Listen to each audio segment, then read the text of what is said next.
കൊയിലാണ്ടിക്കടുത്തുള്ള ഒരു school 7ാം class എടുത്തിരുന്നു. അപ്പോൾ 7ാം ക്ലാസ്സിലെ കുട്ടികൾക്കൊന്നും ഒരു ഉറക്കവും ഇല്ല. ഉച്ചക്കൊന്നാമത്തെ പീരീഡ് 2 മണിക്കാണ് ക്ലാസ്. ഗംഭീര എനർജറ്റിക്, പറയുന്നു, ഉത്തരം പറയുന്നു. എനിക്കിത് ഒരു തരത്തിലും വിശ്വസിക്കാൻ പറ്റിയില്ല. ഞാനെല്ലാം ബാക്ക് ബെഞ്ച് സ്റ്റുഡൻ്റ് അല്ലേ. നമ്മളെ ക്ലാസ്സിൽ എപ്പം 2 ബെഞ്ച് പൊട്ടന്മാരുണ്ടാവും. മാഷ് പറയുന്നെല്ലാം കേൾക്കും. മുന്നിലത്തെ ബാക്കിയെല്ലാവരും നമ്മളെപ്പോലത്തെ ടീമല്ല. നമ്മളെപ്പോലെ വേണ്ട കുറച്ച് ടീമുകൾ ഈ ക്ലാസ് റൂമിൽ നമ്മളെപ്പോലത്തെ ടീമില്ല. എനിക്കത് എത്ര വിശ്വസിക്കുക ആവി. അപ്പം ഞാൻ ടീച്ചറോട് ചോദിച്ചു, ടീച്ചർ എവിടെ ഫസ്റ്റ് പീരീഡ് ഏതാ? ടീച്ചർ പറഞ്ഞു കണക്കാണ്. കണക്കിൻ്റെ പീരീഡ് ആവി ഇടുമെന്ന് വെച്ചേ. ഇവിടെ ഇപ്പം ആവി ഇല്ല. കുട്ടികളെല്ലാം ഭയങ്കര മാറ്റാണ്. ഒന്നുകിൽ ഞാൻ നല്ലോണം ക്ലാസ് എടുക്കുന്നുണ്ടോ എന്ന് എനിക്ക് സംശയം. ടീച്ചർ പറയാ. അങ്ങനെ ഞാൻ ആ ടീച്ചറോടൊന്നും പറയാൻ പോയില്ല. നമ്മൾ പോലീസിലുള്ള ഡാൻസ് ഓഫ് എന്ന് പറഞ്ഞൊരു വിഭാഗമുണ്ട്. ഓരോട് പറയും ഒന്നായി സ്കൂളിൻ്റെ പരിസരം ഒന്ന് നോക്കണം കേട്ടാ. അങ്ങനെ ആ സ്കൂളിൻ്റെ പരിസരം നോക്കിയപ്പോൾ പോലീസിന് മനസ്സിലായി ഈ 7ാം ക്ലാസ്സിലെ 21 കുട്ടികളും ഈ മഞ്ഞ കഷ്ണം കടലാസ് ഉള്ളിലിട്ടിട്ടാണ് കുത്തിരിക്കുന്നത്. മുന്നിലത്തെ 2 5 മുതൽ പൊട്ടന്മാറിനായിരിക്കുമല്ലോ, ഓല് ആ വീടൂലല്ലോ. ബാക്കിയല്ല ഇതും വെച്ചിട്ട്. അങ്ങനെ ഞങ്ങളതിൽ 2 3 കുട്ടികളെ സ്വകാര്യമായിട്ട് വിളിച്ചിട്ട് വെച്ചു, എവിടെ നിന്ന് കിട്ടിയത്, എന്താണ് ഇതിൻ്റെ ഗുണം? 7ാം ക്ലാസ്സിലെ ചെക്കൻ പറഞ്ഞു, സാർ എന്തിനായി പഠിക്കുന്നത്? പഠിക്കണ്ട. ഇത് തന്ന ഏട്ടൻ പറഞ്ഞത് എന്താണെന്ന് അറിയാം, ഇത് നാവുമ്മൽ അങ്ങ് വെച്ചാല് നമ്മളിങ്ങനെ പറക്കും. ടീച്ചർ 2 2 4 3 2 6 എന്ന് പറയുമ്പോൾ നമ്മളൊന്നും കേൾക്കണ്ട. ഇത് ചെവിട്ട് കൂടി അങ്ങ് പോയിട്ട് തലച്ചോറിലവിടെ പറ്റും. പിന്നെ പറ്റി. പിന്നെ പരീക്ഷൻ്റെ ദിവസം ഇതങ്ങ് ഒട്ടിച്ചായില്ലേ, തലച്ചോറിന് ഇത് ഇളകിയിട്ട് കൈമ കൂടി വന്നിട്ട് ഇങ്ങനെ എഴുതും.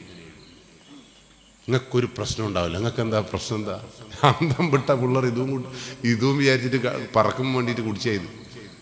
ഒരു വിഷയമില്ല, നാം രുചിയില്ല, മണയില്ല, നാവിൻ്റെ ചോട്ടിലവിടെ കുത്തിരിക്കും. അമ്മയും അച്ഛനും അറിഞ്ഞോ?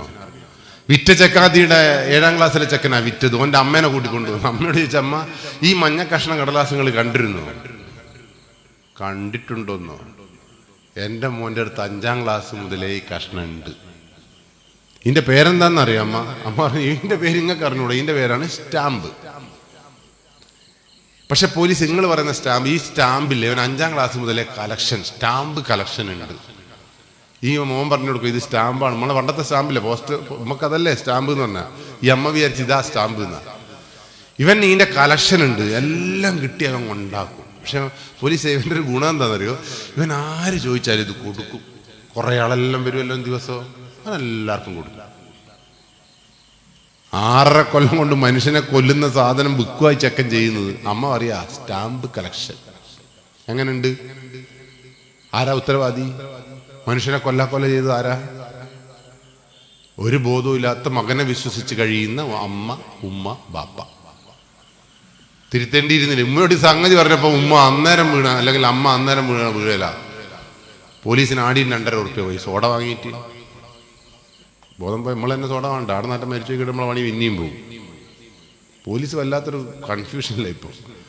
അപ്പോൾ നമ്മളിപ്പോൾ സ്റ്റേഷനിൽ എപ്പോൾ സോഡ ഉണ്ടാവും, സോഡ ഒരു പെട്ടി സോഡ ഉണ്ടാവും. എന്തിനാ ബോധം കെടുന്നവർക്ക് ഇതിങ്ങനെ സോഡ തെളിയിച്ചാൽ വേഗം എണീക്കാൻ പറ്റും.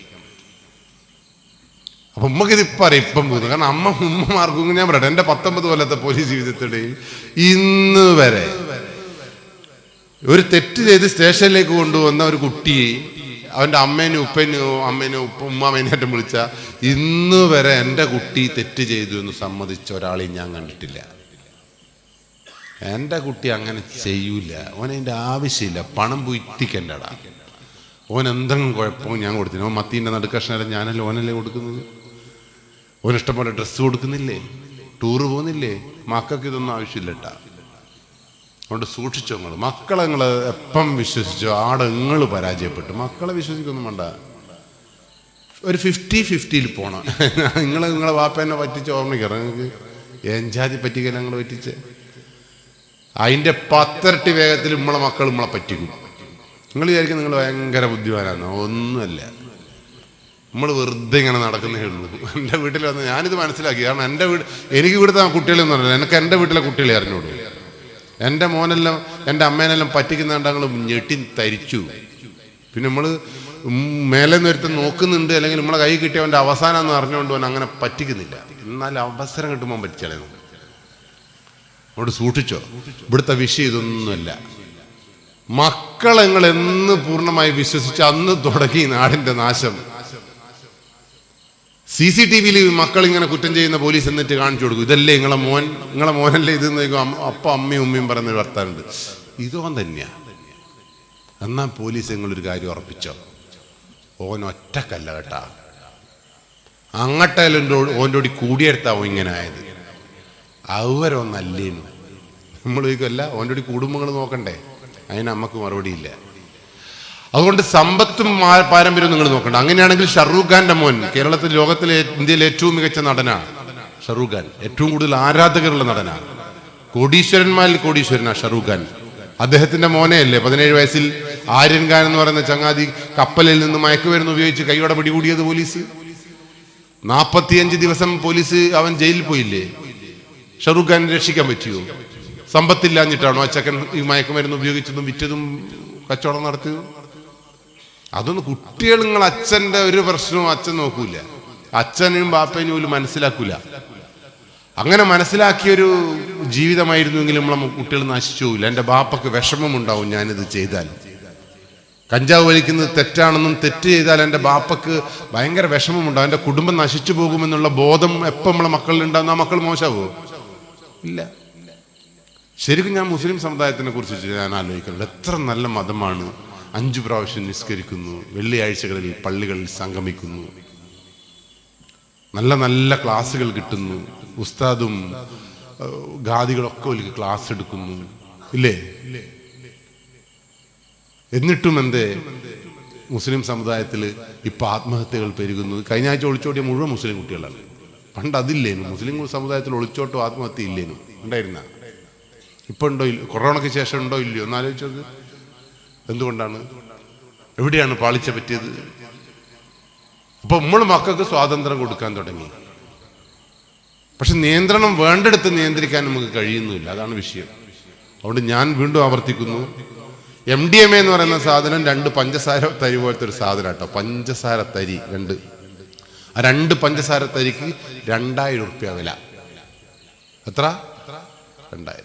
ഇത് നാവിന്റെ ചുണ്ടിലോ മൂക്കിലോ കണ്ണിന്റെ ഉടിയോ ഏതെങ്കിലും തരത്തിൽ മനുഷ്യന്റെ ശരീരത്തിന്റെ ഉള്ളിലേക്ക് പ്രവേശിച്ചാൽ വിത്തിൻ 48 hours, 48 മണിക്കൂറിനുള്ളിൽ ഈ കുട്ടി ഇതിന് അടിമപ്പെട്ടിരിക്കും. മറന്നോണ്ട. 48 മണിക്കൂർ കുട്ടി പറക്കും. 48 മണിക്കൂർ കഴിഞ്ഞിട്ട് ഇതേ അളവിൽ ഈ രാസവസ്തു കുട്ടിയുടെ ശരീരത്തിൽ എത്തിയിട്ടില്ല എങ്കിൽ കുട്ടി വിഡ്രോവൽ സിൻഡ്രം കാണിക്കും. ഭ്രാന്തമായ അവസ്ഥ. നിങ്ങളെ കൊല്ലണേ ഒരു കൊല്ലും. അതുകൊണ്ടാണ് കേരളത്തിലെ പുതിയ മരണങ്ങളെല്ലാം, കൊലപാതകങ്ങളെല്ലാം അതീവ ഭീകരങ്ങളാണ്. ചെറിയ കൊലപാതകമൊന്നുമില്ല. ശ്രദ്ധിച്ചിട്ടുണ്ടെങ്കിൽ ഇപ്പൊ 21 വയസ്സുള്ള ചങ്ങായിനെ കൊന്ന നോക്കുക, കഴുത്തറത്തിങ്ങനെ മാറ്റുക ചെയ്തേ. ഒരു മനുഷ്യൻ അങ്ങനെ പ്രണയത്തിന്റെ പേരിൽ അങ്ങനെ കൊല്ലാൻ പറ്റുമോ? രാഷ്ട്രീയ കൊലപാതകങ്ങൾ എടുക്കുക. മൃഗീയമല്ലേ കൊലപാതകം? കൊല്ലാൻ വേണ്ടിയിട്ട് കൊല്ലതാണോ? തറച്ചറച്ച് കളയുന്ന എന്തുകൊണ്ടാ?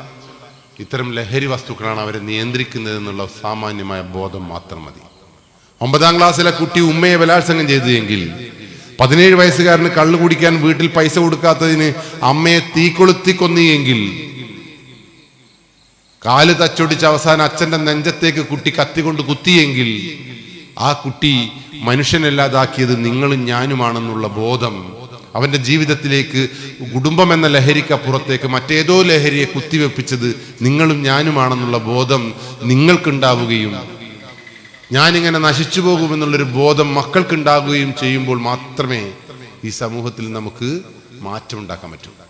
അതുകൊണ്ട് സൂക്ഷിക്കണം.